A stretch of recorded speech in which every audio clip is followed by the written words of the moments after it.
तो पुण्यात्माओं, अब हम आगे बढ़ते हैं और आज का हमारा जो विषय है कि सतलोक आश्रम मैनेजमेंट हरियाणा ने जो एक वीडियो संगत में वायरल किया हुआ है कि गुरुद्रोहियों की झूठ का पर्दाफाश, तो इन्होंने तो अपनी उआबाई, अपनी गंद इसमें डाल दी, संगत के सामने पेश कर दी। जो मंद बुद्धि था वो तो खा गया उस धुआं को, और जिसको परमेश्वर ने सद्बुद्धि बख्श रखी थी उस आत्मा ने उसको देखा और देख के फिर दास के पास भेजा कि भगत जी थोड़ा सा इस वीडियो पे विश्लेषण कीजिए, ये संगत में काफी वायरल किया जा रहा है, क्योंकि आजकल संगत तेजी से जाग रही है और जब जब ये संगत तेजी से जागती है तो मैनेजमेंट ऐसी ही मनमानी और घटिया हरकतों पे उतर आता है। तो पुण्यात्माओं, हम सत्सेवकों का काम है कि आपको दोनों तरफ की बातों से हम अपडेट रखें। तो हम आपको वो वीडियो भी सुनाएंगे, हो सकता है आपने सुन भी रखा होगा, और जिन भाइयों ने नहीं सुना वो भी इस वीडियो को सुने, क्योंकि हम तो खुद चला के आपको इनको वीडियो दिखाएंगे, आपको सुनाएंगे, तभी तो आप निर्णय करोगे। अगर मैं ही आपको बोल दूं अपनी तरफ से और आपको यदि मैं वो मैनेजमेंट वाला वीडियो ना दिखाऊं जो इन्होंने संगत में वायरल कर रखा है, तो आप कैसे समझ पाओगे कि क्या सही है और क्या गलत है? आप तो यही कहोगे कि पवन दास तो अपनी तरफ से बोल रहा है। लेकिन पुण्यात्माओं, हम सत्सेवक हैं और ये भक्ति मार्ग गुरुजी ने बताया निष्पक्ष होके चलने का है, पक्ष और विपक्ष से दूर निष्पक्ष होके। तो आपको साथ में इन लोगों का वीडियो दिखाऊंगा, उसके बाद में फिर ज्ञान आधार से परमात्मा इस पे विश्लेषण करवाएंगे। तो सुनिए इनकी गदर फिल्म का पार्ट 3। सभी भक्तों को सच्चाई। हमने पिछली वीडियो के माध्यम से आपको सच्चाई से परिचित कराने की कोशिश की कि किस तरह कुछ तथाकथित सत्सेवक जिनको सदगुरुदेव संत रामपाल जी महाराज ने गुरुद्रोही घोषित किया हुआ है, वो झूठ पर झूठ बोलते आ रहे हैं। यह बात स्पष्ट हो चुकी है कि संजय दिल्ली व पवन जयपुर तथा जो भी इनके साथ समर्थन में है, उनको सदगुरुदेव जी ने गुरुद्रोही घोषित किया हुआ है। आज समाज में जिसको भी यह पता चल जाता है कि केवल संत रामपाल जी महाराज ही इस संसार से मुक्ति दिला सकते हैं और सतलोक ले जा सकते हैं, फिर चाहे वो सत्संग देखकर समझे हों या पुस्तक पढ़कर, वह नामदान केंद्र पर आकर नाम उपदेश ले लेते हैं। लेकिन दुख तब होता है जब संत रामपाल जी महाराज की हरी भरी बगिया को ये गुरुद्रोही नामक खराब करते हैं। एक तरफ तो हम यह कह रहे हैं कि मोक्ष केवल संत रामपाल जी महाराज ही करा सकते हैं और वही बंदी छोड़ है, इसलिए हम सभी भगत उनका बंदी छोड़ सतगुरु रामपाल जी महाराज के नाम से जयकारा लगाते हैं। दूसरी तरफ ये गुरुद्रोही कह रहे हैं कि सदगुरुदेव जी को षड्यंत्र के तहत फंसा दिया गया। अब पुण्यात्माओं, यही सबसे बड़ा पॉइंट है जो इन्होंने इन वीडियो में रखा है। इनके पास और तो कोई प्रूफ है नहीं हमारे खिलाफ, और तो कोई सबूत है नहीं सिवाय उआबाई के। तो इन्होंने ये जो 4 मिनट का वीडियो बनाया था, इसमें इनका सबसे पहला जो आरोप है, सबसे पहला जो दोषारोपण है हम सत्सेवकों के ऊपर, या यूं कह लीजिए मुझ पवन दास के ऊपर, वो इन्होंने ये लगाया है कि भाई एक तरफ तो ये लोग ये कहते हैं कि परमात्मा तो जो है वो बंदी छोड़ है, और दूसरी तरफ कहते हैं कि परमात्मा को सतलोक आश्रम मैनेजमेंट हरियाणा वालों ने एक षड्यंत्र के तहत फंसाया है। और फिर ये कह रहे हैं कि बताओ पुण्यात्माओं, परमात्मा को षड्यंत्र के तहत कौन फंसा सकता है? अब पुण्यात्माओं, दास ने अनेकों बार ये शब्द कहे हैं। जो बातें सही हैं, जो सत्य है, वो मैं स्वीकार करूंगा। बिल्कुल मैं पिछले 7 साल से यही कहता आ रहा हूं कि परमपिता परमेश्वर सतगुरु रामपाल जी महाराज जी को बरवाला कांड के तहत काल एजेंट सतलोक आश्रम मैनेजमेंट हरियाणा अर्थात राष्ट्रीय समाज सेवा समिति ने, जिनमें उनका भाई, बेटा, बंधु, जवाई, रिश्तेदार और कुछ मूर्ख टाइप के लोग थे, जिन्होंने अपनी मनमानी घटिया हरकतों के चलते और महेंद्र जैसे शीर्ष लोगों ने प्रशासन के साथ मिलकर एक सोची समझी साजिश के तहत एक चाल के तहत गुरुजी के खिलाफ षड्यंत्र रचा और गुरुजी को फंसाया। बिल्कुल मैं अपने इस बात पे कायम हूं, मैं झूठ नहीं बोलूंगा, क्योंकि झूठ बोलना दुष्टों का काम होता है, काल एजेंटों का काम होता है, सत्सेवकों का नहीं होता है। अगर मैंने ये बात कही है कि पूज्य गुरुदेव जी को षड्यंत्र के तहत फंसाया गया है, तो इस चीज को मैं साबित भी करूंगा और मैंने साबित भी किया है। और पुण्यात्माओं, दास ने फिर अपने वीडियो में यह भी जिक्र किया है कि भाई वो परमात्मा है, सारी सृष्टि का रचनहार है, जिसके आधे बाल पे पूरी सृष्टि नहीं है। वो परमात्मा सतगुरु रामपाल जी महाराज जी हैं, जिनको बरवाला कांड के तहत फंसाया गया है। अब आप लोगों को ये बातें कैसे समझ में आएंगी, इस चीज को हम ज्ञान आधार से समझेंगे कि एक जीव भी परमात्मा को कैसे फंसा सकता है। पुण्यात्माओं, परमात्मा अपने वास्तविक स्वरूप में नहीं है। परमात्मा अपनी वास्तविक जो समर्थता है, अपनी वास्तविक जो पावर है, परमात्मा उसको नहीं दिखा रहा है। परमात्मा एक आम व्यक्ति की भूमिका में है, आप और हमारी तरह। और यही परमात्मा आज से 650 साल पहले एक आम व्यक्ति की भूमिका में आया था, वैदिक नाम जिनका कबीर। तो वो परमात्मा आज से 650 साल पहले हम सभी जानते हैं कि वो परमेश्वर कबीर दास के रूप में इस धरती पे आए हुए थे, आप और हमारी तरह एक मानव शरीर धारण करके। और पुण्यात्माओं, उस समय उस परमेश्वर को अपने जैसा एक मानव जानकर, अपने जैसा मानव शरीरधारी ही समझकर, अपने जैसा एक व्यक्ति ही समझकर, आप सबको अच्छे से पता है कि उनके साथ में कैसे कैसे षड्यंत्र किए गए, कैसी कैसी साजिशें उनके खिलाफ रची गई। चलिए मान लेते हैं, शेख तकी तो उस परमात्मा का भगत नहीं था, वो तो जगत वाला था। क्या सिकंदर लोदी भी उस परमात्मा का भगत नहीं था? सिकंदर लोदी को परमात्मा ने प्रत्यक्ष चमत्कार दिखाए। उसको जो चर्म का रोग था, उसको जो जलन का रोग था, परमेश्वर ने आशीर्वाद मात्र से ठीक किया। उसकी आंखों के सामने रामानंद जी की कटी हुई जो गर्दन थी उसको वापस जोड़ा और वो परमात्मा का शिष्य बना। उसके बावजूद भी पुण्यात्माओं, वो शेख तकी के चक्कर में आके और खुद उसने उस परमपिता परमेश्वर जी को अपना राज्य बचाने के लिए, अपनी इज्जत बचाने के लिए, मुसलमान समाज के सामने शेख तकी के भय से उसने परमेश्वर को उस दरिया में डुबोने का आदेश दिया। परमात्मा को 8 पहर तक डुबोने की कोशिश की गई, गोलियां मारी गई, तीर मारे गए, भाले मारे गए, लेकिन परमात्मा नहीं डूबे।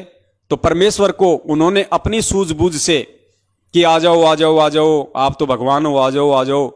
जैसे ही परमात्मा बाहर आए, तुरंत उस सिकंदर लोदी ने, ये मैं गुरुदेव के सत्संगों की बात कह रहा हूं, तुरंत उसी भगत ने, उसी शिष्य ने, उसी सिकंदर लोदी ने अपने हाथों से दुनिया को खुश करने के लिए कबीर साहिब जी के गले में बेड़ी डाली, कबीर साहिब जी को बेड़ियों में जकड़ा और खूनी हाथी के नीचे उनको कुचलवाने के लिए उनको दिल्ली लाया गया।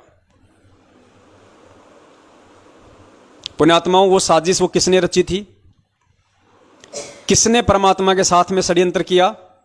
सिकंदर लोदी ने। वो भी तो उनका भगत था। तो पुण्यात्माओं, कहने का मतलब यह है, परमात्मा किसी के साजिशों का शिकार नहीं होता, परमात्मा किसी के षड्यंत्रों का शिकार नहीं होता, लेकिन एक जीव वो उस परमात्मा को अपने जैसा जीव समझ के, अपने जैसा मानव समझ के, अपने जैसा सामान्य व्यक्ति या एक संत समझ के, अपनी घटिया सोच से और काल प्रेरित बुद्धि से वो ऐसी घटिया हरकतें उस परमात्मा के साथ में जरूर कर सकता है। और वो घटिया हरकत 650 साल पहले भी की लोगों ने, और वो घटिया हरकत बरवाला कांड के माध्यम से सतलोक आश्रम मैनेजमेंट हरियाणा ने भी उस परमपिता परमेश्वर को फंसाने की।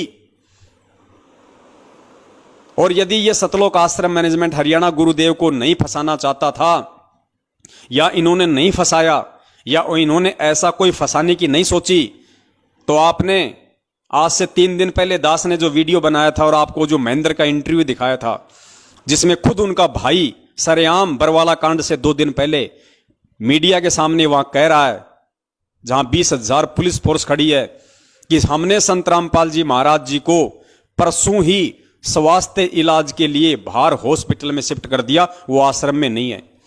पुण्यात्माओं, ये सोची समझी साजिश के तहत ये इंटरव्यू दिया गया था, जबरन उस परमेश्वर को फंसाने के लिए, आश्रम पे पुलिस के द्वारा जबरन हमला करवाने के लिए एक सोची समझी साजिश थी ये। क्योंकि पिछले 7-8 दिनों से वहां पे 20,000 पुलिस फोर्स पड़ी हुई थी, लेकिन आश्रम पे अटैक नहीं कर रही थी। क्यों नहीं कर रही थी? क्योंकि सामने बच्चे थे, महिलाएं थी, उनको भी पता था कि ये बेचारे ये निर्दोष हैं। पुलिस आगे नहीं बढ़ रही थी, और पुलिस आगे नहीं बढ़ रही थी तो मैनेजमेंट को टेंशन हो गई, गुरुजी के भाई को चिंता हो गई कि हमने जो षड्यंत्र जो रचा था वो तो फैल होता जा रहा है। तो पुलिस को उकसाने के लिए और जानबूझ के पुलिस आश्रम पे हमला करे, इसके लिए उसने पुलिस वालों के सामने और मीडिया को इंटरव्यू दिया कि संत रामपाल जी महाराज जी आश्रम में नहीं है, हमने परसों ही उनको बाहर हॉस्पिटल में शिफ्ट कर दिया स्वास्थ्य इलाज के लिए, ताकि पुलिस प्रशासन सख्ते में आ जाए और पुलिस प्रशासन ये सोचने पे मजबूर हो जाए कि जब हम पिछले 10-12 दिनों से यहां पे डेरा डाले बैठे हैं, धारा 144 लगा रखी है, चिड़ी का बच्चा ना आ सकता ना जा सकता, और संत रामपाल जी का भाई जो आश्रम का सबसे बड़ा व्यक्ति है, उनके बाद एक जिम्मेदार व्यक्ति जब इस तरह का बयान दे रहा है तो जरूर दाल में काला है। लगता है संत रामपाल जी महाराज जी को इन्होंने किसी भी तरीके से आश्रम से फरार कर दिया। उसके बाद पुण्यात्माओं पुलिस प्रशासन ने आश्रम पे हमला किया इस महेंद्र का इंटरव्यू सुनने के बाद।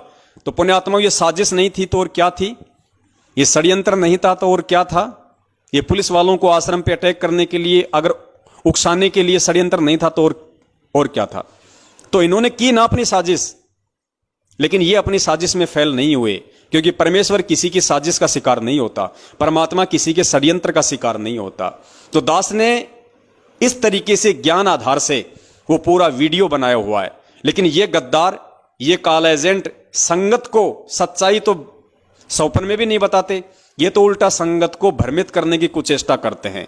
इसलिए आधी अधूरी बात ये लोग संगत के सामने पेश करते हैं। और आज क्या उस परमात्मा को बदनाम करने की साजिशें नहीं हो रही?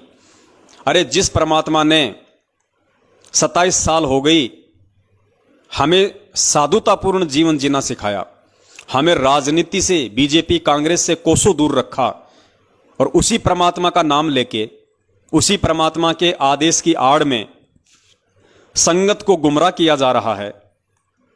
कभी बीजेपी को वोट डलवाया जाता, कभी कांग्रेस को वोट डलवाया जाता है। तो क्या ये उस परमात्मा को देश और दुनिया में बदनाम करवाने की साजिश नहीं चल रही? जब तुम बीजेपी को वोट दोगे तो आधा देश जो कांग्रेस के पक्ष में है, क्या तुम्हारे गुरुदेव को गालियां नहीं निकालेगा? क्या तुम्हारे गुरुदेव को दोगला नहीं कहेगा कि भैया रामपाल तो थोड़ा बहुत ठीक था, लेकिन अब देखो पूरा जीवन तो इसने कुछ किया नहीं, और जेल जाते ही अपने छूटने के लिए और इसने बीजेपी का समर्थन कर दिया। भाई ये तो बड़ा दोगला आदमी है, बड़ा घटिया आदमी है, ये तो राम रहीम से भी गया गुजरा निकला। और 6 महीने बाद तुम बीजेपी छोड़ के फिर तुम कांग्रेस की चप्पल चाटते हो। फिर वो आधा देश जो बीजेपी के समर्थन में, फिर वो गुरुजी को गालियां निकालता है कि भाई रामपाल तो वास्तव में दोगला आदमी है, 6 महीने पहले तो हमारे साथ में था, अब कांग्रेस की तरफ चला गया। तो पुण्यात्माओं, क्या ये उस परमात्मा को देश और दुनिया में बदनाम करने की साजिश नहीं चल रही? तो दास ने कौन सा ये गलत कह दिया कि परमपिता परमेश्वर जी के साथ में साजिशें रच रहा है सतलोक आश्रम मैनेजमेंट हरियाणा, और एक सोची समझी साजिश के तहत उनको बरवाला कांड के तहत उनको जेल करवाई गई। और दास तो यहां तक कहेगा कि परमपिता परमेश्वर जी को अपने जैसा एक आम व्यक्ति समझ के इस महेंद्र भगोड़े ने उनको आश्रम में ही जान से मारने की भी पूरी कोशिश की थी। पूरी प्लानिंग थी कि संत रामपाल जी को आश्रम में ही जान से खत्म कर दिया जाए। लेकिन ये एक बहुत बड़ा रहस्य है, बहुत गहरी घटना है। दास इसका जिक्र पहले कर चुका है। इन्होंने पूरी साजिश रची और मारने के लिए अंदर भी चले गए यही लोग, लेकिन परमात्मा इनको मिला नहीं। परमेश्वर छुप गया। छुप गया मतलब अंतर ध्यान हो गया परमात्मा। वो तो सौद स्वरूपी राम है, कोई हाड़ मास का थोड़ी है। तभी तो परमेश्वर ने अखबार में कहा था कि मैं छुप गया तो बच गया, वरना ये लोग मुझे जान से मारना चाहते थे। परमेश्वर का शब्द झूठ नहीं हो सकता। इन लोगों ने पूरी मारने की कोशिश की थी। और ये दास उस समय वहीं था बरवाला आश्रम में। दास 20 दिन तक वहीं था। बरवाला कांड से 5-10 दिन पहले चला गया था, और बरवाला कांड के दूसरे दिन दास वहां से आया है। आश्रम में ये अफवाह फैला दी गई थी इन काल एजेंटों के द्वारा कि गुरुजी तो 5 तत्व का शरीर छोड़ के सतलोक चले गए।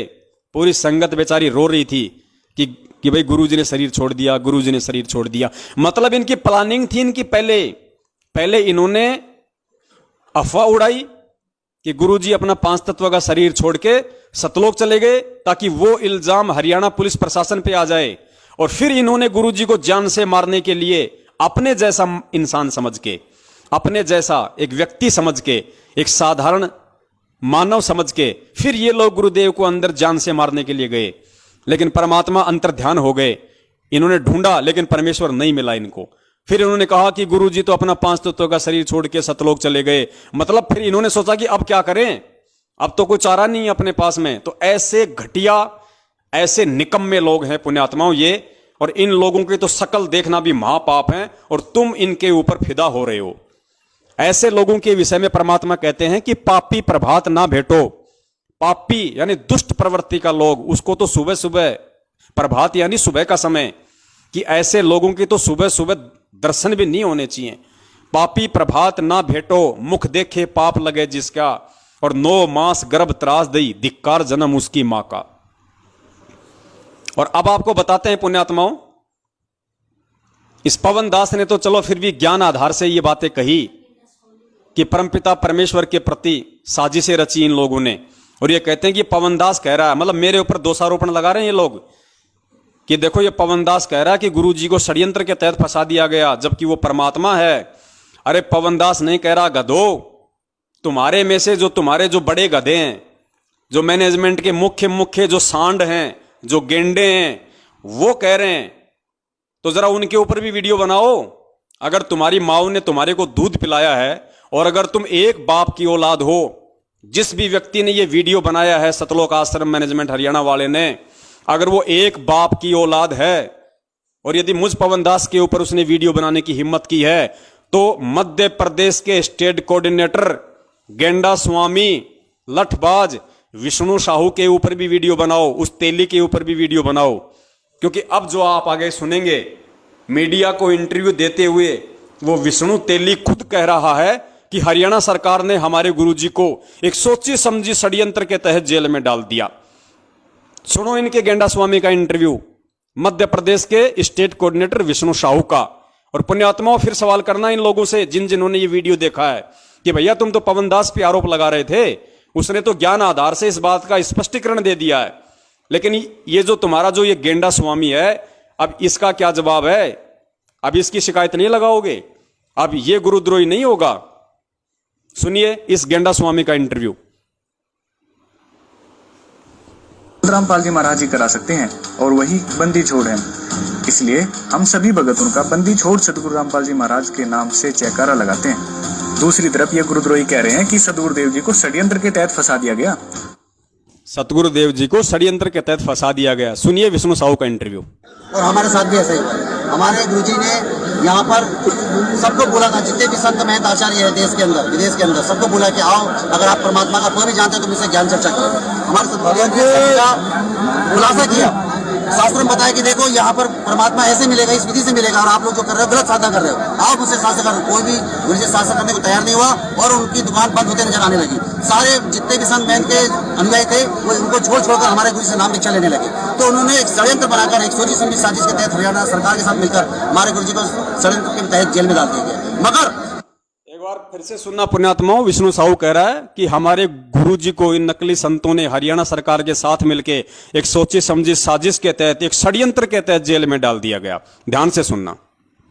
फिर भी हम बोले कि परमात्मा है, परमात्मा में लीला करते हैं, और हम ये आपको गारंटी के साथ बोल सकते हैं कि हमारे सदगुरु जी आने वाले 5 से 6 महीने में जेल से बाहर आ जाएंगे, और न्याय तो दास अपनी घर अब उसे शासन करने, कोई भी गुरुजी शासन करने को तैयार नहीं हुआ, और उनकी दुकान बंद होते नजर आने लगी। सारे जितने भी संत महंत के अनुयायी थे वो उनको छोड़ हमारे गुरु से नाम दीक्षा लेने लगे। तो उन्होंने एक षड्यंत्र बनाकर एक सोची समझी साजिश के तहत हरियाणा सरकार के साथ मिलकर हमारे गुरुजी को षड्यंत्र के तहत जेल में डाल दिया गया। मगर फिर भी हम बोले कि परमात्मा है, परमात्मा में लीला करते हैं, और हम ये आपको गारंटी के साथ बोल सकते हैं कि हमारे सदगुरु जी आने वाले 5 से 6 महीने में जेल से बाहर आ जाएंगे, और न्याय तो दास अपनी गर्दन कटवा देंगे। तो पुण्यात्माओं, दास ने तो अपना स्पष्टीकरण ज्ञान आधार से आपको दे दिया है, जो इन लोगों ने छुपाया और आप लोगों को सच्चाई नहीं बताई, और उल्टा मुझ दास पे एक छोटा सा दोष लगा दिया कि ये पवन दास तो गुरुजी को परमात्मा नहीं मानता, और कह रहा है कि परमात्मा को षड्यंत्र के तहत फंसा दिया। अब ये विष्णु साहू, ये गेंडा स्वामी मध्य प्रदेश का स्टेट कोऑर्डिनेटर, गाड़ीबाज लठबाज विष्णु तेली, अब इससे जवाब लेने की हिम्मत क्या ये वीडियो बनाने वाला करेगा? क्या इस सतलोक आश्रम मैनेजमेंट हरियाणा वालों की माताओं ने उनको इतना दूध पिलाया है जो इस 140 किलो के गेंडा स्वामी से सवाल कर सके? करेंगे ये लोग सवाल? जिंदगी में नहीं करेंगे। ये कॉल एजेंट है भाई, आपस में मिलकर अपनी दुकान चला रहे हैं, अपना धंधा चला रहे हैं। इनकी प्रार्थनाएं कहीं नहीं जाती, ये गुरुद्रोही नहीं होते। यहां तो जैसे हमारे पूज्य गुरुदेव जी कहते हैं कि निरंजन धन तेरा दरबार, यहां तनिक न न्याय विचार, झूठों को तो साचा बतावे ओ साचों को तो झूठा बतावे, झूठों का एतबार, निरंजन धन तेरा दरबार। तो पुण्यात्माओं, पवनदास अगर गाली खाए तो गुरुद्रोही, और इनका वर्ल्ड कोऑर्डिनेटर देशराज अगर मुंह में मूतने की गाली दे तो वो गुरुमुखी। पवनदास अगर जानवरों की तरह इनके सारनामियों से पिटे तो गुरुद्रोही, और इनके सारनामी देशराज, दिल्ली वाला परवेश, कुरुक्षेत्र वाला रमेश चंद्र चहल, बसंत सैनी का भाई रूपदास, अगर इस दास को लठों से मारें तो वो परम भगत। तो पुण्यात्माओं, ये काल भगवान का लोक है, यहां पे ऐसा ही होता है। गुरु जी कहते ना कि मालिक की वाणी है कि वैश्या ओडे मूल मूल खासा और गल मोतियों के हार, और पतिव्रता को मिले न खादी सूखा निरस आहार, निरंजन धन तेरा दरबार। पुण्यात्माओं, ये काल भगवान का लोक है। जब हमारे सतवादी परमात्मा को इन नालायकों ने अपनी साजिशों के तहत, अपने षड्यंत्रों के तहत, अपनी सोची समझी और घटिया मनवस हरकतों के तहत, अपनी अय्यासियों के तहत बरवाला कांड करवा के ऐसे ऐसे घटिया आचरणों से आज ये उनको देश और दुनिया में बदनाम कर रहे हैं। तो पुण्यात्माओं, ये आप और हमें कहाँ छोड़ने वाले हैं। इन्होंने उस परम संत को तो देशद्रोही घोषित करवा दिया, और इस दो कौड़ी के जीव पवनदास को गुरुद्रोही घोषित करवा दिया, ताकि संगत में आराम से अपना धार्मिक धंधा कर सके, कोई बोलने वाला ही ना बचे। लेकिन शायद इसको पता नहीं कि ना तो कभी वो परम संत टूटता है ना झुकता है। वो जिस मकसद को लेके इस पृथ्वी पे प्रकट होता है उसको पूरा करके जाता है। कोई माई का बाप इसी किस ब्रह्मांड में उसको रोकने वाला नहीं है। और जिस अपने बच्चे के सिर पे वो परम संत हाथ रख दे, फिर उस बच्चे को कोई माई का लोल संगत में रोकने वाला नहीं है। आगे चलिए पुण्यात्माओं, इनकी इसी वीडियो में अगली दूसरी उआबाई। कबीर सागर दास सत ग्रंथ साहिब में दिए गए प्रमाण के आधार पर जो हमें काल के लोक से, इस काल के बंधन से छुड़वाने के लिए आए हो, जो वास्तव में बंदी छोड़ हो, उनको कौन बांध सकता है। आगे ये कह रहे हैं कि हम गुरु जी को बंदी छोड़ कहते हैं, जो बंधनों से छुड़वाने वाला है, और इस काल लोक से जो हमें छुड़वाने के लिए आया है उसको कौन बंधक बना सकता है। यह सतलोक आश्रम मैनेजमेंट हरियाणा इस वीडियो के माध्यम से कह रहा है। और फिर कह रहा कि पवनदास कह रहा कि गुरुजी को बंधक बना लिया। अरे पवनदास ने तो ज्ञान आधार से स्पष्ट कर दिया, लेकिन अभी एक और जो तुम्हारा बाप है गेंडा स्वामी के बाद, एक और तुम्हारा बाप वकील एस के गर्ग नरवाना, जो बरवाला कांड में तुम लोगों ने गुरुजी का वकील कर रखा था, चंडीगढ़ हाईकोर्ट का वकील, एपी सिंह से पहले वही वकील था, मेन मुख्य वकील एस के गर्ग नरवाना, वो तुम्हारा बाप, वो खुद कह रहा है। और आज नहीं, 2014 बरवाला कांड के दूसरे दिन उसने मीडिया के सामने, पूरी दुनिया के सामने उसने इंटरव्यू दिया। और इंटरव्यू में उसने क्या कहा? उसने कहा कि संत रामपाल जी महाराज जी को आश्रम में असामाजिक तत्वों के द्वारा बंधक बनाया हुआ था। वो तो हिसार जेल की तारीख पे आना चाहते थे, वो तो कोर्ट में आना चाहते थे, लेकिन कुछ असामाजिक लोगों ने उनको बंधक बना रखा था, वो तो बंधे हुए थे। उस तुम्हारे बाप से जाके सवाल करना कि नालायक इंसान, तूने कब आश्रम में आके देखा कि हमारे गुरुजी को किसी ने बंधक बना रखा था? अगर तुम्हें लगता है कि गुरुजी को कोई बंधक नहीं बना सकता, तो अपने उस बाप से सवाल करो, फिर उससे पूछने की हिम्मत करो। सुनो उसका इंटरव्यू।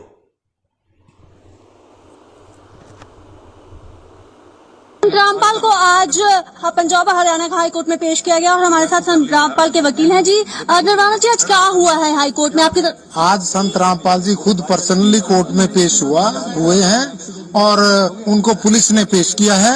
और संत जी ने ये कहा है कि मैं तो खुद बंधक बना हुआ था, मैं क्या करता, मेरी मजबूरी थी, इसलिए मैं कोर्ट में नहीं आ सका। मैं बीमार जरूर हूँ, परंतु बीमार के होते हुए भी मैं कोर्ट में आता। किसने बंधक बनाया था उनको? कुछ लोग थे वहां पर, हजारों लोग थे, वो कहने लगे तुमने नहीं जाना, इनको रोका हुआ था। अब पुलिस ने जब इनको छुड़ाया तो ये डायरेक्ट एम्बुलेंस में पुलिस इनको कोर्ट में ले। और कितनी देर से बंधक थे वो? ये तो अब जब से ये झगड़ा चल रहा है ना, तब से बंद की थे, 15-16 दिन से शायद। और जो अब बताओ, ये तुम्हारा बाप पूरी दुनिया के सामने सरेआम चिल्ला रहा है कि संत रामपाल जी महाराज जी को कुछ लोगों ने आश्रम में बंधक बना रखा था। अगर वो बंधक ना होते तो वो तो इशार की तारीख पे आने को तैयार थे। बताइए साहब। और ये भी कह रहा है कि फिर जाके उनको पुलिस ने छुड़वाया। जिस पुलिस पे तुम आरोप लगा रहे हो, जिस पुलिस के ऊपर तुम्हारा ये गेंडा स्वामी, ये विष्णु साहू मध्य प्रदेश वाला अभी 2 मिनट पहले कह रहा था कि संतों के साथ मिलके हरियाणा सरकार ने हमारे गुरुजी को षड्यंत्र के तहत फंसाया है। अरे उसी सरकार ने, ये तुम्हारा वकील कह रहा है, खुद तुम्हारा वकील कह रहा है कि उसी प्रशासन ने संत रामपाल जी महाराज जी को जाके छुड़वाया। तो गधो, तुम कौन से प्रशासन पे तुम इल्जाम लगा रहे हो? और सवाल करने तो अपने बाप से करो ना, इससे वकील से करो। अब अगर तुम्हारी हिम्मत है तो इससे करो कि भैया तेरे को किसने बताया उनको बंधक बना रखा था? वो तो बंदी छोड़ है, वो तो परमात्मा है, उनको कौन बंधक बना लेगा? और जब वो मीडिया वाली पूछ रही है कि उसको बंधक बनाने वाले लोग कौन थे, तो ये तुम्हारा बाप, ये तुम्हारे टुकड़ों पे पलने वाला, तुमने जो पैसों की जो बोरियां दी है ना इनको अपने बचाव के लिए और गुरुजी को फंसाने के लिए।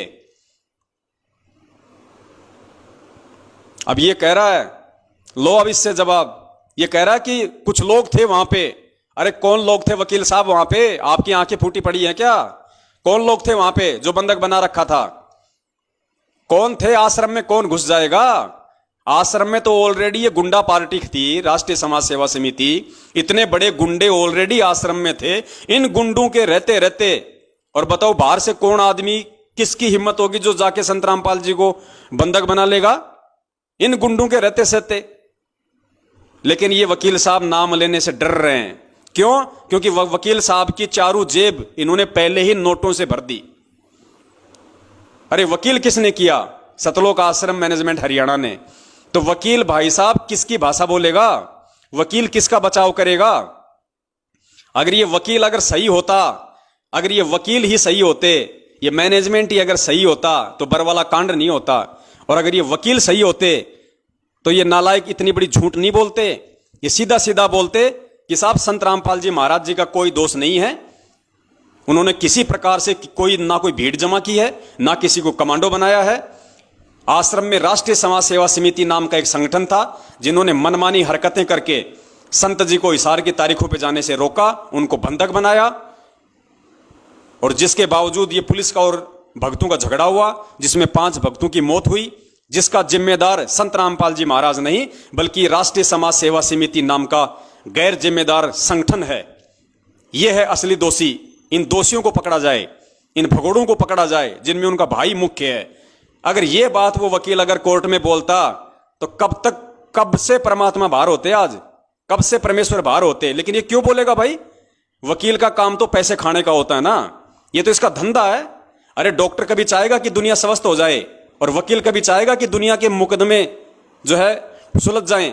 वकील तो खाता ही पैसा इन मुकदमों के पीछे, तारीखों पे तारीखें दिलवा के, तारीखों पे तारीखें दिलवा के, उल्टे सीधे बयानबाजी करके मुकदमों को लंबा खींच के, यही तो कर रहे हैं पिछले 7 साल से ये वकील। ये वकील ही अगर ढंग के होते, वकील ही अगर इस सच्चे होते तो केस का कब का फैसला हो जाता। तो पुण्यात्माओं, ये बहुत बड़ी साजिश, ये बहुत बड़ा षड्यंत्र इन काल एजेंटों के द्वारा बरवाला कांड से पहले ही सोच समझ के पूरा तैयार कर लिया गया था। तो भाई अब इन वकीलों से करो सवाल कि बंदी छोड़ को बंधक किसने बना रखा था? ये पूरी दुनिया के सामने कह रहा है, इससे करो सवाल।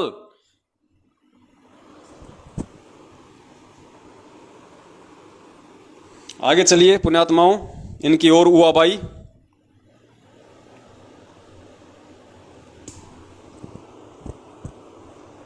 वास्तव में ये काल के दूत हैं। यह बात हमें सदगुरुदेव जी ऑडियो के माध्यम से बता चुके हैं और इनको गुरुद्रोही घोषित कर चुके हैं। लेकिन ये गुरुद्रोही यह बात स्वीकार करने को तैयार ही नहीं है कि यह आवाज संत रामपाल जी महाराज की ही है। इसके लिए गुरुजी की आवाज की लेबोरेटरी में audio authentication and speaker identity report कराई तथा गुरुजी की हैंडराइटिंग की भी जांच कराई, जिसमें यही बात सामने आई कि आवाज भी संत रामपाल जी महाराज की है, वह पत्र की राइटिंग भी संत रामपाल जी महाराज की ही है, लेकिन इन्होंने इस सच को स्वीकार करने से ही इनकार कर दिया। अपने आत्माओं ये कह रहे हैं कि जो हिसार जेल की जो ऑडियो बता के ये लोग संगत में डालते हैं, तो ये कह रहे हैं कि ये गुरुद्रोही अर्थात ये सत्सेवक अर्थात ये पवनदास कहता है कि ये ऑडियो गुरुजी की नहीं है, ये आवाज गुरुजी की नहीं है। तो देखो भक्तों, हमने बेंगलोर की लेबोरेटरी में जांच करवाई है और लेबोरेटरी ने साबित कर दिया कि ये आवाज संत रामपाल जी महाराज जी की है। पुण्यात्माओं, यहाँ पे 2 पॉइंट हैं, क्योंकि ज्ञान आधार की भक्ति है, आपने तत्व ज्ञान आधार से सोचना पड़ेगा, निर्णय लेना पड़ेगा। परम पिता परमेश्वर जी की आवाज को दुनिया की कौन सी लेबोरेटरी है जो चेक कर देगी?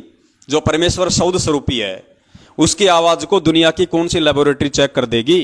वो लेबोरेटरी जो आज तक यह साबित नहीं कर पाई कि इंसान की उत्पत्ति कैसे हुई है। अरे वो लेबोरेटरियां, अमेरिका तक की वो लेबोरेटरियां जो ये कह रही हैं कि इंसान की उत्पत्ति बंदर से हुई है, यानी इंसान पहले बंदर था, इंसान के पूर्वज पहले बंदर थे, धीरे धीरे धीरे धीरे विकसित हुए, फिर वो बंदर से इंसान बना, ये लेबोरेटरियां। और जबकि परमपिता परमेश्वर जी ने क्या बताया कि बंदर एक अलग योनि है, मानव एक अलग योनि है। तो ये उन लेबोरेटरियों की हमें रिपोर्ट दिखाते हैं जो इंसान और बंदर को नहीं समझ पाई, वो परमपिता परमेश्वर जी की आवाज को समझ जाएगी। तो ये तो है इनकी ज्ञानहीनता। और दूसरी बात पुण्यात्माओं, अगर पवनदास अगर ये बात कह रहा है कि ये आवाज संत रामपाल जी महाराज जी की नहीं है, और तुम अगर सच्चे होते और तुम्हें यदि खुद को विश्वास होता कि ये आवाज गुरु जी की ही है, तो तुम्हारे को लेबोरेटरी में जांच कराने की क्या आवश्यकता है नालायको? अरे पवनदास अगर ये कह रहा है कि ये आवाज संत रामपाल जी की नहीं है और तुम उसको लेबोरेटरी में जांच करा रहे हो, इसका मतलब विश्वास तो तुम्हें खुद को नहीं है। पवनदास तो कल को ये कह देगा कि संत रामपाल जी महाराज जी तो आदमी नहीं है, वो तो औरत है, तो क्या तुम उनकी जांच करवाओगे? तुम उनकी जांच करवाओगे क्या संगत को दिखाने के लिए कि देखो पवनदास तो कह रहा है कि गुरुजी आदमी नहीं है, गुरुजी औरत है, और ये देखो लेबोरेटरी की जांच, गुरुजी आदमी है। तो पुण्यात्माओं, ये इनकी नालायकी है, ये इनकी घटिया सोच है संगत को मूर्ख बनाने के लिए। अब इससे ज्यादा मैं इस पे कोई कमेंट्स नहीं करूंगा। आगे चलिए इन महामूर्खों की और हुआ भाई। वास्तव में तो ये सच स्वीकार करना ही नहीं चाहते, ये सिर्फ संगत को गुमराह करना चाहते हैं, क्योंकि इनका उद्देश्य कुछ और है। इस बात की और भी पुष्टि करने के लिए कि ऑडियो संत रामपाल जी महाराज की ही है, गुड्डू दास की धर्मपत्नी सलोनी दासी ने, जो कि जिला अब ध्यान देना, आगे ये साबित करेंगे कि ऑडियो गुरुजी की ही है। उसके लिए ये कहते हैं कि हमने आरटीआई लगवाई जेल में, और आरटीआई लगाने वाला कौन? इनका एक चमचा, उत्तर प्रदेश के उन्नाव जिले का कोऑर्डिनेटर गुड्डू दास। और गुड्डू दास की धर्मपत्नी ने, ये वीडियो में पता नहीं आपको साफ दिखाई देगा या नहीं देगा, गुड्डू दास की धर्मपत्नी ने आरटीआई लगाई ऑडियो के लिए, और ऑडियो का जवाब, उसका आरटीआई का जवाब क्या आया? पुण्यात्माओं, आपने छोटी छोटी चीजों को समझना पड़ेगा। अब दास आपको दिखाएगा, पहले आप ये सुनना पूरा।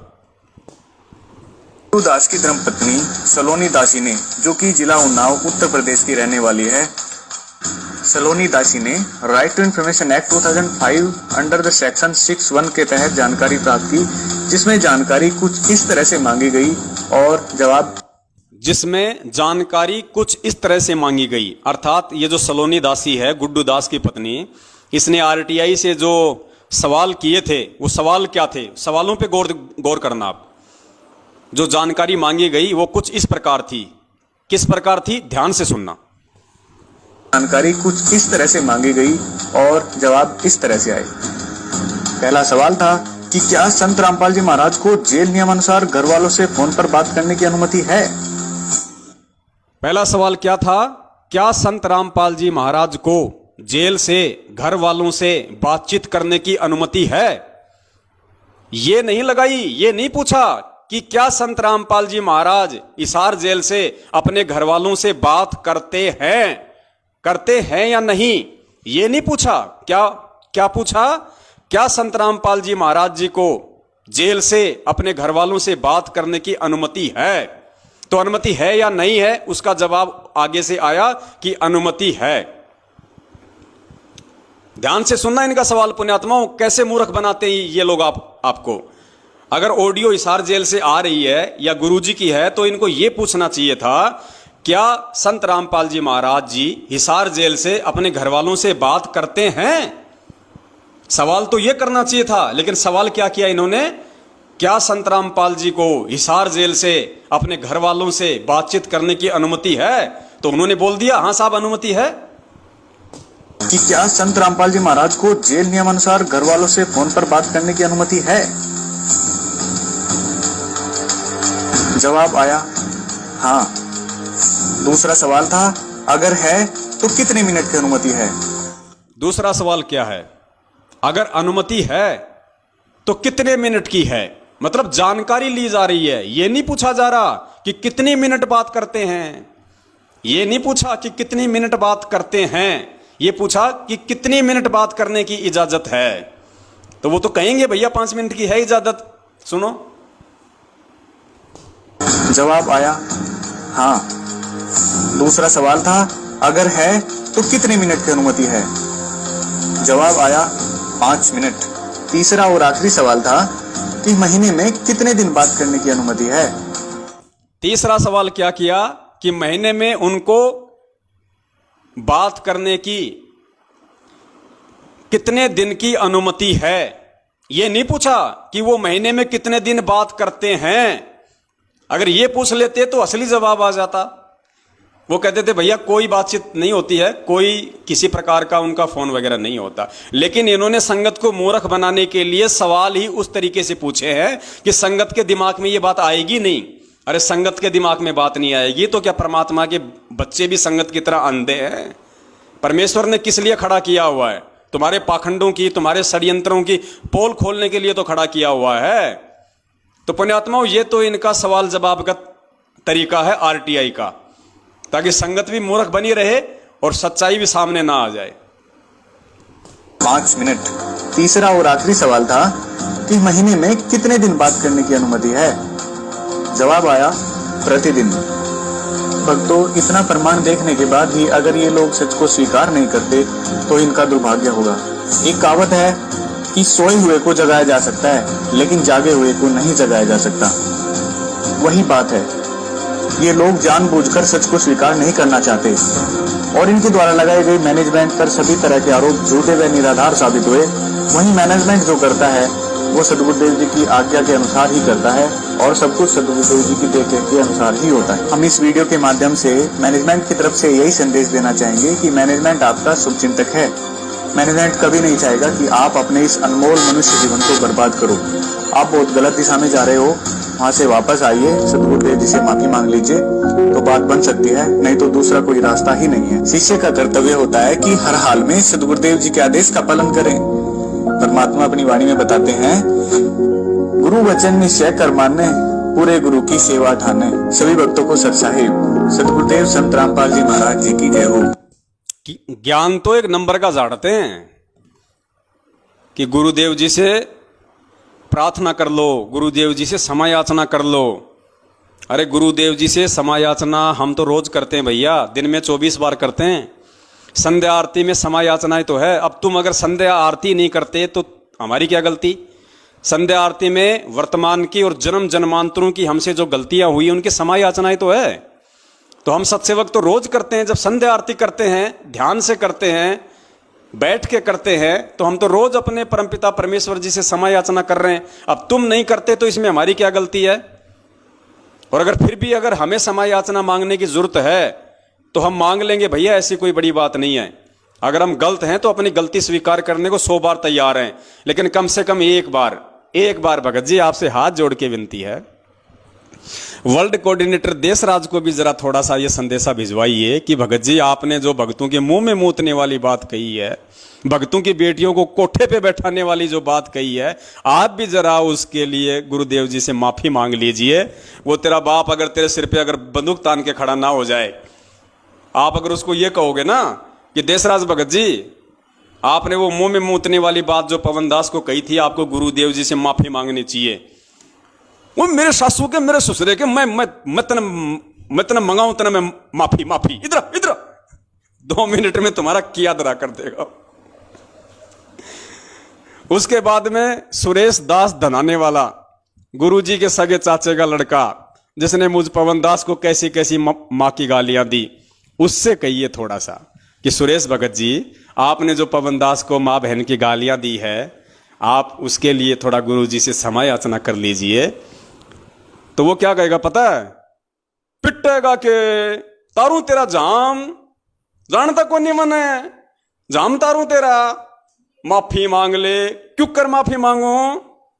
तो उसके बाद में पुण्यात्माओं और कौन कौन है महापुरुष? हाँ, गेंडा स्वामी, मध्य प्रदेश का स्टेट कोऑर्डिनेटर, 125 किलो वजनी, उसको कहिए कि विष्णु भगत जी, आपने जो सन 2016 में जब पवन दास वहां पे लोगों को सच्चाई बताने के लिए गया और आप अपनी पूरी गुंडा टीम को लेके उसके ऊपर धावा बोल देते हैं, उसको लठों से मारते हैं, आप गुरुजी से क्षमा याचना कर लीजिए। तो वो क्या कहेगा? वो क्या कहेगा फिर? वो तो उसके सामने जाएगा तभी पता चलेगा वो क्या कहेगा। वो 5.5 किलो का हाथ जब तेरे ऊपर पड़ेगा ना मेरी तरह, जब तेरे समझ में आएगा उसको माफी मांगने के लिए बोलना चाहिए था कि नहीं बोलना चाहिए था। और एक वो अमित महेंद्र भगोड़े का सुपुत्र, जो पवन दास को माँ बहन की गालियां देता है, उसको बोलो कि अमित भगत जी, आप भी जरा गुरुजी से माफी मांग लो। वो कहेगा मेरी सासू के तेरी नाशान तोड़ूंगा, मेरी सासू के तेरी नाशान तोड़ूंगा। तब आपको पता चलेगा भगत जी माफी मांगना क्या होता है। और सत्सेवकों को चाहे गाड़ी निकाल दो, चाहे सत्सेवकों के तुम चाहे लठ मार दो, चाहे सत्सेवकों को कुछ भी बोल दो, बेचारे सुन लेते हैं, गाय हैं बेचारे परमात्मा की। क्या करें भाई, हमें परमेश्वर ने बांध रखा है अपने ज्ञान रूपी जंजीरों में। लेकिन ये तो खुले सांड हैं, इनको बोल के देखना कभी। और भी बहुत सारे लोग हैं, कितनों के नाम गिनाए। तो पुण्यात्माओं, और एक वो झांसी की रानी, जोधपुर की रानी, राजस्थान के स्टेट कोऑर्डिनेटर प्रकाश माली की धर्मपत्नी अनु देवी, उसको भी बोलो कि बहन जी, आपने जो 450 किलोमीटर दूर जो मुकेश भगत जी जयपुर वाले बैठे हुए थे और आपसे बात कर रहे थे, और आप सारनाम प्राप्त करके अपने भाई के ऊपर ये झूठा इल्जाम लगा रही है कि मैं पुलिस में तेरी कंप्लेंट कर दूंगी कि तू मुझे घर पे आके छेड़ता है, पड़ोसियों से मैं तेरी गवाही दिलवा दूंगी। तो बहन जी, आप भी गुरुजी से क्षमा याचना कर लो। वो क्या कहेगी? हैं? वो क्या कहेगी? सुन ले, एक बार बोलती हूं, दोबारा मैं बोलती नहीं, और अब की बार अगर मैंने फोन किया तो ध्यान रखना, पुलिस में कंप्लेंट कर दूंगी कि ये मेरे को घर पे आके छेड़ता है, और मोहल्ले वालों से गवाही और दिलवा दूंगी। ना घर के रहोगे, ना घाट के धोबी के कुत्ते बना के छोड़ देगी वो। तो पहले इनसे कोशिश करो भाई, जरा इनसे बोलो पहले। ये तो बहुत बड़े बड़े महापुरुष हैं, तुम्हारी बातों को थोड़ी ना टालेंगे। पहले इनसे कोशिश करो कि ये परमात्मा से माफी मांग लें। ये मांग लेंगे तो फिर हम तो बहुत छोटे से जीव हैं, हम तो फिर इनसे ही माफी मांग लेंगे। गुरुदेव तो बहुत दूर की बात है, हम तो इन महान पुरुषों से और इन महारानियों से ही माफी मांग के अपना काम चला लेंगे। तो पुण्यात्माओं, ये है इन लोगों का घटिया चरित्र, इनका दोगला चरित्र। यानी कहने का मतलब ये है पुण्यात्माओं, ये जो साध संगति का जो प्रोग्राम बंदी छोड़ सतगुरु रामपाल जी महाराज जी के आशीर्वाद से चल रहा है, ये पुण्यात्माओं, इसका मकसद एक ही है। वो परमात्मा ये समझाना चाहता है कि नालायकों, अगर तुम मेरे ज्ञान से नहीं समझ पाए, कम से कम तुम मेरे सत्संगों से नहीं समझ पाए, अरे कम से कम इस साध संगति के माध्यम से तुम्हारी आंखों के सामने जो प्रमाण दिखाए जा रहे हैं, जो सबूत दिखाए जा रहे, कम से कम इनसे तो अब तुम समझो। और अब भी नहीं समझोगे तो क्या होगा फिर? 84 लाख योनियां हैं, फिर ना कोई समझने लायक रहोगे और ना तुम्हें कोई समझाने वाला रहेगा।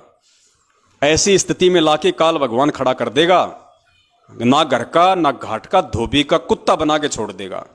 तो पुण्यात्माओं, ये बहुत ही गहन चिंतन की बातें हैं, और परमेश्वर ने एक बहुत ही अच्छा मौका दिया है भगत समाज को अपनी गलतियां सुधार करने का। अगर कोई गलतियां भी कर चुका है तो भी अब आज उसके पास में समय है, जब तक परमात्मा धरती पे है तब तक उसके पास में समय है कि वो परमेश्वर से क्षमा याचना मांग ले, परमेश्वर से माफ़ी मांग ले और अपनी जो क्रिया हैं उनको सुधार ले, अपने चरित्र में, अपने आचरण में, अपने व्यवहार में वो तब्दीली लेके आए और एक सभ्य भगत होकर उस परमपिता परमेश्वर को दिखाए, ताकि वो परमात्मा खुश हो, वो प्रसन्न हो और तुम्हें जाते जाते भक्ति का आशीर्वाद दे के चला जाए। तो पुण्यात्माओं, आज आपने और देखा अच्छे से कि जिस परमेश्वर के अतिरिक्त अन्य किसी को भोग नहीं लगाया जाता है, उस परमेश्वर को जब उसके बच्चे भोग लगा रहे हैं तो उस परमेश्वर को अपने शरीर का बाप समझने वाले लोग भी नाराज हैं। वो भी नहीं चाहते कि कोई हमारे बाप का भोग लगाए। ऐसे घटिया मानसिकता पुण्यात्माओं, मैं तो ये कहता हूं जानवर की भी नहीं हो सकती, जबकि वो तो मानव देह में है। और पुण्यात्माओं, ये इतने घटिया थे, ये आज ही नहीं है, ये लोग पहले भी इतने ही घटिया थे, ये लोग पहले भी इतने ही गिरे हुए चरित्र के थे, इन लोगों के पहले भी ऐसे ही मलिन विचार थे। इसका सबसे बड़ा आपको देते हैं प्रमाण, 2008 का ये सत्संग है परमपिता परमेश्वर सतगुरु रामपाल जी महाराज जी का। इस 2008 के सत्संग में गुरुदेव जी ने स्पष्ट कहा है, सार्वजनिक तौर पे, किसी दो व्यक्तियों के बीच में नहीं कहा, पूरी संगत को परमात्मा ने आदेशित किया, पूरी संगत को परमेश्वर ने हकीकत बताई कि उनके जो बेटा बेटी हैं उनका कैसा व्यवहार है, उनके कैसा उनका चाल चलन है। खुद गुरुजी कह रहे हैं, और गुरुजी उनको 1995 में ही त्याग चुके हैं। गुरुजी उस कलयुगी परिवार को 1995 में ही त्याग चुके हैं और 2013 में गुरुजी ने अपने डॉक्यूमेंट्स में, अपने राशन कार्ड में भी सभी परिवार वालों को बाहर निकाल फेंका। 2013 का गुरुजी का जो नया राशन कार्ड था, दास ने व्हाट्सएप पे सभी को डाला हुआ है, जिसमें मात्र एक सतगुरुदेव जी का ही नाम है, बाकी गुरुजी ने सबकी एंट्री हटवा दी। यानी गुरुजी ने अपने से तो छोड़िए, अपने डॉक्यूमेंट से भी उन नालायकों को पहले से ही दूर कर रखा है, उनकी मनवश और घटिया हरकतों को देखते हुए। उसके बावजूद भी गुरुजी ने सत्संग में भी ये बात बोलनी पड़ी, ताकि संगत आगे चल के उनके षड्यंत्रों में ना फंसे, संगत आगे चल के उनको गुरुजी का बेटा बेटी, भाई बंधु, रिश्तेदार या जवाई समझ के उनके झांसे में ना आए और केवल ज्ञान को ही आधार बनाए।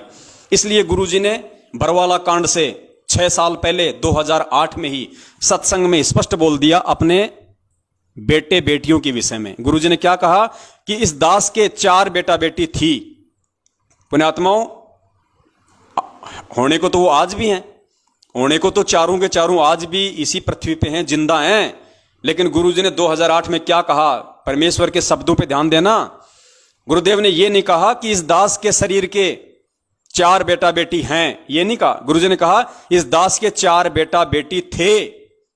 पुण्यात्माओं, ये थे शब्द ध्यान रखो। परमेश्वर ने कहा कि थे, यानी अब नहीं है, यानी मैं उनका परित्याग कर चुका हूं, मैं उनको छोड़ चुका हूं। वो उस लायक नहीं है कि मैं उनको कहूं कि हैं।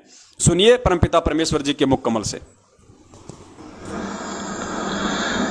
इस दास के 4 संतान, 2 लड़के 2 लड़की थी। इस दास के 4 संतान, 2 लड़के 2 लड़कियां थी।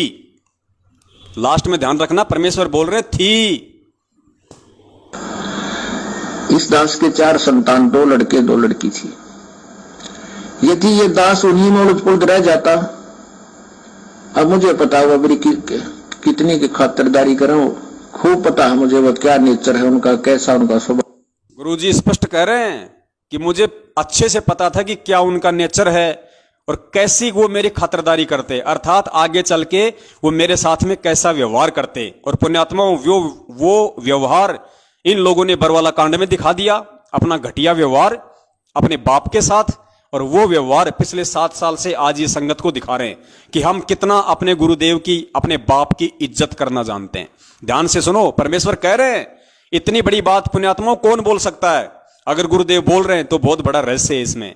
अपने बच्चों के लिए कोई नहीं बोल सकता ऐसे सार्वजनिक, लेकिन परमेश्वर ने सार्वजनिक बोलना पड़ा क्योंकि मालिक अंतर्यामी थे। उनको पता था कि आगे चल के बरवाला कांड होगा और इन्हीं नालायकों की वजह से होगा, और बरवाला कांड के बाद में मेरे बच्चों को काल के हत्या चढ़ाया जाएगा, इन्हीं नालायकों के द्वारा चढ़ाया जाएगा। और आज जिस प्रकार से उसने हमारी सत्सेवक बहन कमला दासी की, वो जो परमेश्वर को भोग लगाती है, जिसकी बड़ाई करनी चाहिए थी, जिसकी प्रशंसा करनी चाहिए थी, उस कर्म की उस चुगलखोर ने, सतगुरुदेव जी की बेटी ने, जो उनके शरीर की बेटी थी, लीलामय तरीके से उनकी कलयुगी बेटी, उसने कैसी घटिया हरकत की है। उसी परमेश्वर से प्रार्थना लगा दी, शिकायत कर दी, जिस परमेश्वर का उसकी बेटी भोग लगा रही है। तो पुण्यात्माओं, सतगुरु रामपाल जी महाराज जी की असल मायने में असली बेटी कौन हुई? वो चुगलखोर और शिकायत करने वाली, या अपने गुरुदेव को अपना परमात्मा मान के उनको भोग लगाने वाली? ये ज्ञान आधार की बात है। ये भी नहीं समझोगे तो जिंदगी में नहीं समझ पाओगे फिर। तो सुनो, पूज्य गुरुदेव जी खुद कह रहे हैं उसी मंजू के लिए और उसी अपने बेटों के लिए कि इस दास के 4 संतान थी, 2 लड़के 2 लड़की, और दास को अच्छे से पता है कि वो मेरी कैसी खातिरदारी करते, क्या उनका नेचर है, क्या उनका व्यवहार है। ध्यान से सुनो। इस दास के 4 संतान, 2 लड़के 2 लड़की थी। यदि ये दास उन्हीं में उलझ पुलझ रह जाता, अब मुझे पता हुआ मेरी कितनी की खातिरदारी करें, खूब पता है मुझे वह क्या नेचर है उनका, कैसा उनका स्वभाव और क्या करते। एक बाप कह रहा है अपनी बेटी के बारे में कि मुझे पता है मेरी बेटी का क्या नेचर है, क्योंकि परमात्मा यहां 4 का जिक्र कर रहे हैं कि 4 संतान थी, तो 2 लड़के हैं, 2 लड़कियां, तो 2 लड़कियों में एक लड़की आ गई मंजू। तो गुरुजी अपनी बेटी के बारे में कह रहे हैं कि मुझे उसके भी नेचर का पता है। तो पुण्यात्माओं, ये काल की एजेंटनी नहीं तो और क्या है? और कैसे समझाएगा परमात्मा? क्या सीना फाड़ के दिखाएगा अब तुम्हें कि ये मेरी बेटी नहीं, ये काल भगवान की भेजी हुई एजेंट है? जैसे धर्मदास जी के परिवार में काल ने मृत्यु अंध नाम का दूत भेज दिया था उसके पुत्र नारायण दास के रूप में, ऐसे ही ये जो मंजू है ये काल की एजेंटनी है, एजेंटनी। 4 संतान परमात्मा की काल के एजेंट हैं, उनका भाई, उनके रिश्तेदार। पुण्यात्माओं, परमात्मा इससे ज्यादा और क्या बताएगा? यदि ये दास उन्हीं में उलझ पुलझ रह जाता, अब मुझे पता हुआ मेरी कितनी की खातिरदारी करें, खूब पता है मुझे वह क्या नेचर है उनका, कैसा उनका स्वभाव और क्या करते। अब परमात्मा के चरणों में आया हूं, मेरे लाखों चेले बेटा बेटी हो गए। अब एक को कहता हूं जल जाना, 10 खड़े हो जाते हैं। पुण्यात्मा, विचार करना, गुरुजी जिन्हें हम उनके संतान कहते हैं, उनके लिए तो परमात्मा क्या कह रहे हैं कि इस दास के 4 बेटा बेटी थे, और संगत के लिए क्या कह रहे हैं परमात्मा कि अब इस दास के लाखों बेटा बेटी हैं। यानी आप और हमें, हम जो नाद वाले हैं, हम जो वचन के उनके पुत्र और पुत्रियां हैं, उनको परमेश्वर कह रहे हैं कि वो मेरे बेटा बेटी हैं। और जो मंजू, अंजू, नरेंद्र, बीरेंद्र, क्या क्या नाम है उनका नालायकों का, मनोज और बीरेंद्र, उनके लिए परमात्मा कहते हैं कि वो थे, अब नहीं है, अब उनको काल ने हर लिया, अब वो काल के बेटा बेटी हैं, मेरे नहीं है। मेरी कितनी की खातिरदारी करें, खूब पता है मुझे वह क्या नेचर है उनका, कैसा उनका स्वभाव और क्या करते। अब परमात्मा के चरणों में आया हूं, मेरे लाखों चेले बेटा बेटी हो गए। अब एक को कहता हूं जल जाना, 10 खड़े हो जाते हैं। ये क्या कारण है? क्योंकि मैंने परमात्मा की भक्ति का रटना लाई, और उस भक्ति की शक्ति से इन बच्चों में इतनी श्रद्धा बन गई, जब हाथों पर रखूं अपने गुरुदेव को। अब गुरुजी कह रहे हैं कि एक को कहता हूं कि भाई 1 गिलास पानी का लाना, तो गुरुजी कह रहे हैं कि 10 जने लेके खड़े हो जाते हैं। अब पुण्यात्माओं, एक बात बताओ, कल को यदि गुरुजी के अलावा कोई और भगवान होता है यहां पे, जिस कबीर जी की आप लोग फोटो का जो प्रकट दिवस मनाते हो, अगर वो कबीर जी भी होते अगर साक्षात, और अपने गुरुजी भी यहां पे सत्संग कर रहे हैं, और कल को अगर कोई अपने गुरुजी किसी भगत को कहें या उस कमला बहन को कहें कि बेटी 1 गिलास जरा पानी का पिलाना, और वो बहन अपने पिताजी को 1 गिलास पानी का लाके देती है, और कोई इस नालायक को कहे मंजू को कि देख रे वो कमला तो गुरुजी को पानी पिला रही है, शिकायत लगाई इसकी कबीर जी से, अब वो तुरंत जाएगी कबीर जी के पास में और कहेगी भगवान भगवान, हाँ बेटा वो देख भगवान वो गुरुजी को पानी पिला रही है, वो गुरुजी को पानी पिला रही है। और क्या वो भगवान ये कह देगा जो खुद ये कहता है कि गुरु बड़े हैं गोविंद से, यानी गुरु तो मेरे से भी बड़ा है, और जो गुरु की सेवा कर रहा है, जो गुरु को भोग लगा रहा है, जो गुरु को पानी पिला रहा है, जलराम पिला रहा है, क्या वो भगवान ये जवाब दे सकता है कि मेरे को बताओ उनके नाम क्या है, उनका नंबर नोट कर, मैं उनको गुरुद्रोही डिक्लेयर कर दूंगा। पुण्यात्माओं, कभी हो सकता है ऐसा? अरे जो परमपिता परमेश्वर सतगुरु रामपाल जी महाराज जी, एकमात्र सारी सृष्टि का रचनहार पालनहार, सबका बाप, वो तो सबका बाप तो है ही, वो सब बापों का बाप है वो। और उसको जब उसकी बेटी भोग लगा रही है, अपने बाप को सबसे पहले देसी घी का माल खिला रही है, माल, इनकी तरह डालडा का नहीं खिलाते, देसी घी का माल खिला रही है अपने बाप को, और उसके बाद में खुद खा रही है मस्ती से, और खा खा के लाल हो रही है, और इन चुगलखोरों के गाल पिचक रहे हैं। तो भाई ये शिकायतें करेंगे और क्या करेंगे इससे ज्यादा। तो पुण्यात्माओं, दया है आप और हम सभी के ऊपर, जो परमपिता परमेश्वर ने ज्ञान की मेहर बख्शी हुई है, क्योंकि ज्ञान नहीं तो ये मार्ग नहीं, ये वर्तमान का पिछली पीढ़ी का जो समय परमेश्वर ने चुना है, ये ज्ञान मार्ग है। और जिसने ज्ञान को आधार नहीं बनाया, वो 84 लाख योनियों में जाने को भी तैयार है, ये नोट कर लेना। क्योंकि अगर ऐसे ही अगर परमात्मा ने मूर्खता में, नादानी में, यदि गफलतबाजी में ही सतलोक भेजना होता, तो 650 साल पहले बहुत अच्छा माहौल था। ना ये समाज की गंदगी थी, ना ये दुनिया भर के भौतिक संसाधन थे, आदमी इतने नेक थे, शुद्ध विचार थे, मन में इतने गंदे विचार, ये दारू, ये मांसाहार कुछ नहीं थे। उस समय तो हम बहुत जल्दी पार हो जाते, लेकिन पुण्यात्मा उस समय ज्ञान नहीं था, ज्ञान आधार नहीं था पर हमारे पास। हम गुरु को भगवान नहीं मान पाए, हम गुरु को गुरु ही मानते रहे। और आज जब हम गुरु को भगवान मान रहे हैं, गुरु जी ने क्या कहा कि 650 साल पहले तुम्हारे सब काम ठीक थे, एक काम तुम्हारा खराब था कि तुम गुरु को परमात्मा नहीं मान पाए। और आज पुण्यात्माओं, जब एक नेपाल की बेटी अपने गुरु को परमात्मा मान रही है, तो उसको तो देखो, उसको धमकाया जा रहा है, उसको डराया जा रहा है, शिकायतें लगाई जा रही है उसकी। और शिकायतें किससे लगा रही है वो नालायक? भगवान से शिकायत लगा रही है, और भगवान को कह रही है कि गुरुजी, वो नेपाल की वो कमला दासी है, और वो फल फ्रूट का भोग लगाती है परमात्मा को। अरे कौन से परमात्मा को लगा रही है नालायक? तू कौन से परमात्मा से शिकायत कर रही है, और कौन से परमात्मा के लिए बोल रही है फिर तू क्या समझ रही है परमात्मा को? फिर कौन है परमात्मा और जिसको वो भोग लगा रही है, तू जिसकी प्रार्थना, तू जिसकी शिकायत कर रही है? और एक बात बता, ये हमें केले, संतरे, सेब, अनार, अमरूद, पपीता, अनानास, अंगूर, लीची, और क्या है, 2-4 नाम बताओ रे। आम, फलों का राजा, मीठा मीठा, दशहरी, लंगड़ा, और केले, मीठे मीठे, पीले पीले। अब ये हमारे बाप के नहीं लगाएंगे भोग, हमारे गुरुदेव के नहीं लगाएंगे, तो क्या तेरे चाचा के भोग लगाएं? हैं? तेरी मां को भोग लगाएं? ये तो परमेश्वर ने दिए हैं हमें, और परमेश्वर को ही इनका भोग लगेगा। सबसे पहले इनको चखने का अधिकारी परमपिता परमेश्वर सतगुरु रामपाल जी महाराज ही है, और उन्हीं को लगाएंगे। और लगा के देखो नालायकों, एक बार, कभी जिंदगी में एक बार अपनी शुद्ध आत्मा से उनको परमात्मा मान के, और कभी उनको भोग लगा के देखो, एक बार लगाओ, एक बार। इतना स्वादिष्ट व्यंजन बनेगा, और इतनी आत्मा को शांति मिलेगी, गदगद हो जाएगी आत्मा। परमात्मा एडी से चोटी तक भक्ति भाव से भर देंगे, देखो कितना सुकून मिलेगा।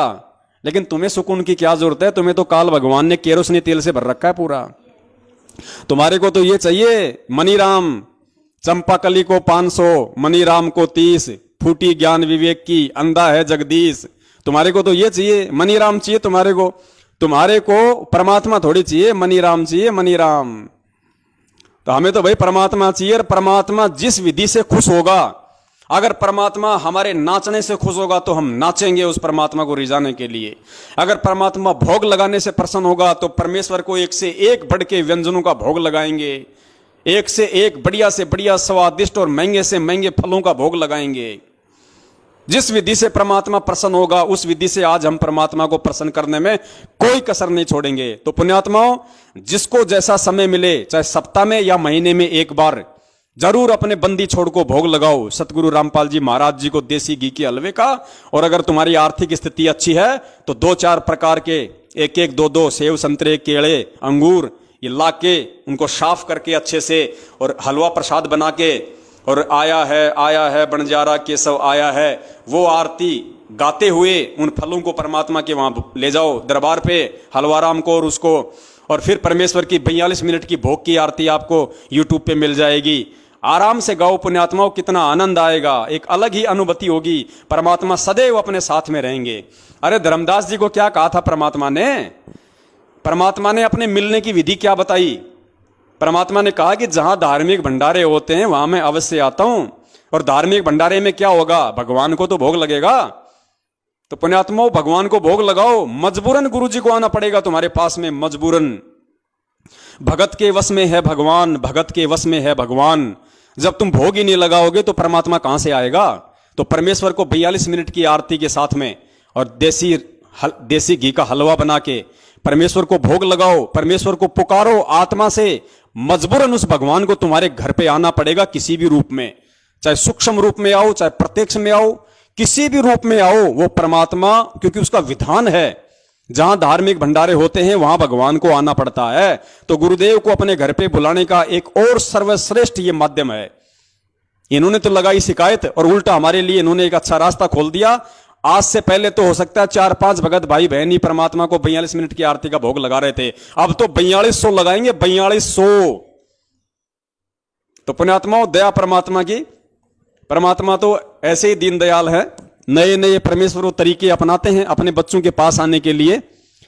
तो पुण्यात्माओं, आज का जो लाइव साध संगति का कार्यक्रम है हम यहीं पे इसको विराम देते हैं।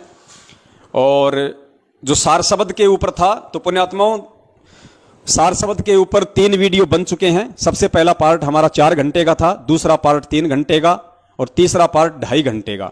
तो दास को लगता है पुण्यात्माओं 8-9 घंटे बहुत होते हैं किसी भी चीज को समझने के लिए।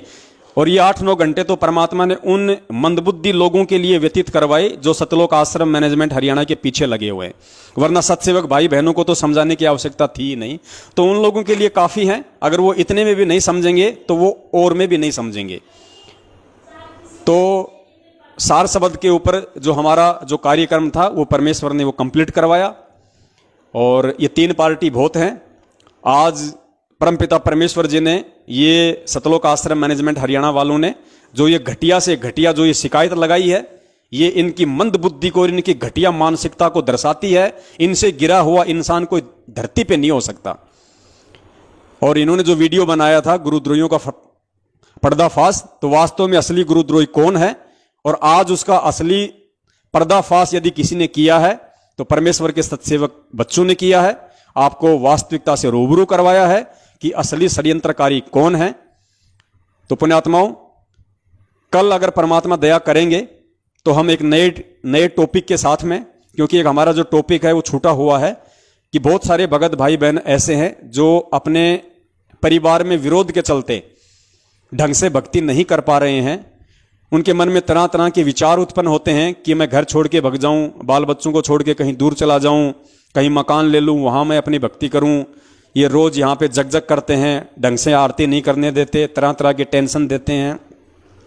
तो हो सकता है अगर परमेश्वर की दया हुई तो दास कल दिन में एक मैसेज डाल देगा, अगर रात को 8 बजे हम लाइव आएंगे तो। अन्यथा फिर हम संडे को ही लाइव आएंगे। और हमारा जो एक बहुत ही महत्वपूर्ण जो टॉपिक था नित्य नियम का सरलार्थ, उसका केवल अभी तक हम एक ही पार्ट बना पाए हैं। अगर परमेश्वर दया करेंगे तो अगला जो संडे आएगा उसको हम नित्य नियम यानी भक्ति बोध का जो सरलार्थ है उसके दूसरे पार्ट की तरफ हम आगे बढ़ेंगे। तब तक के लिए दास आप सभी भाई बहनों से विराम चाहता है। और एक और दास आपको न्यूज़ देना चाहता था परमपिता परमेश्वर जी के आशीर्वाद से।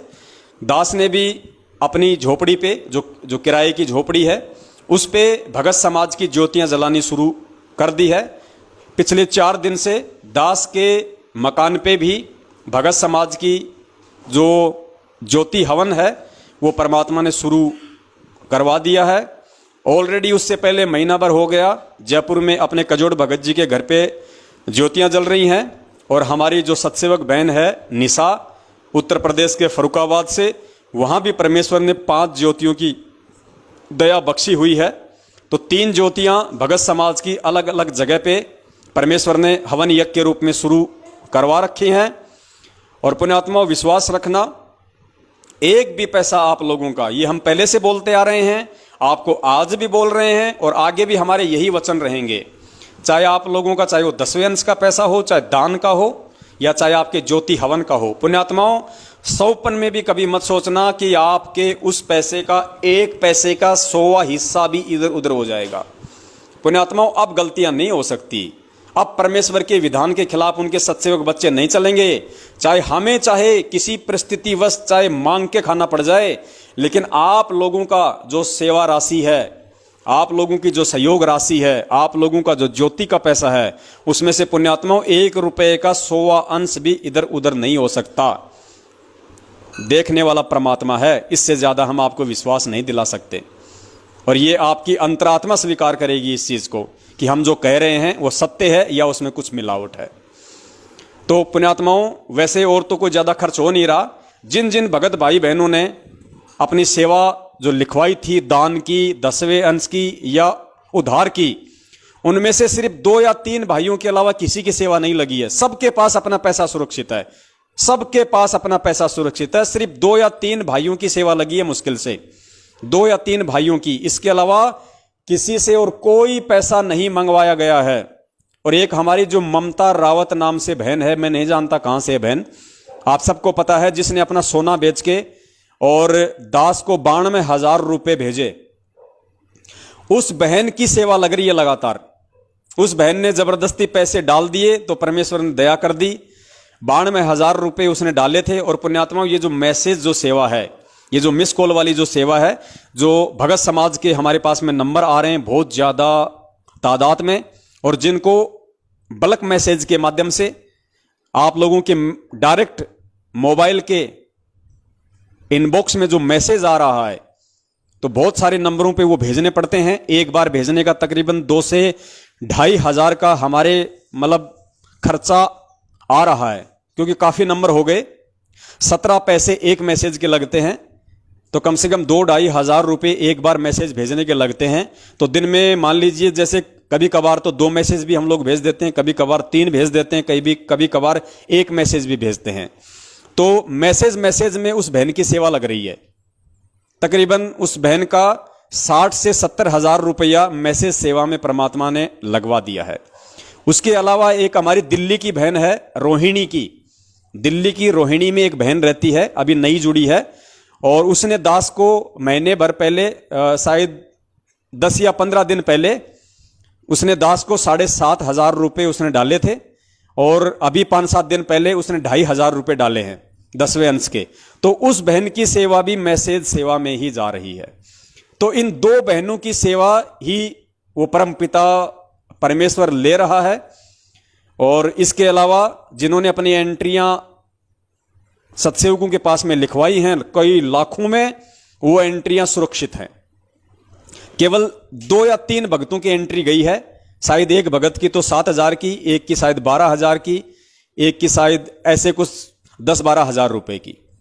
उनके अलावा आपकी एंट्री आपके पास में है, आपके पैसे आपके पास में है। पुण्यात्माओं, आपको लगे वो पैसे यदि आप किसी और काम में लेना चाहें, आप जी शौक से लीजिए। आप ये ना सोचना कि हमने लिखवा दिए तो हम सत्सेवकों को ही देंगे, नहीं। अगर आपके घर में भी अगर कोई जरूरत है तो पुण्यात्माओं, आप एंट्री माइनस करवा देना, अपने घर में उन पैसों को काम लेना, फिर परमात्मा के लिए निकाल के रख लेना, फिर एंट्री करवा देना, कोई दिक्कत नहीं। आपको लगता है संगत में और कोई भगत भाई बहन है जिसको अर्जेंट है, जिसको आप जानते हो, और वास्तव में उसको पैसे की जरूरत है उधार रूप में, आप अपनी एंट्री इधर से माइनस करवाओ, उस भाई बहन की मदद करो, कोई दिक्कत नहीं। पुण्यात्माओं, हमें देखो, हम तो आपका पैसा वहीं लगाएंगे जहां पे वास्तव में जरूरत होगी। जबरदस्ती आप लोगों से ले लेके बांटने का काम नहीं है हमारा। तो फिलहाल जो सबसे बड़ी सेवा चल रही है वो केवल ये मैसेज सेवा है। तो मैसेज सेवा में ही हमें पैसों की जरूरत पड़ेगी। तो जब भी हमें जरूरत पड़ेगी तभी आपको मधु बहन या आपको कजोड़ भगत जी आपको फोन करेंगे। तो केवल मैसेज सेवा के लिए ही आपने अकाउंट में वो पैसे डालने हैं ताकि हम उसको भेजें, वो हमारे को मैसेज का बैलेंस डाले।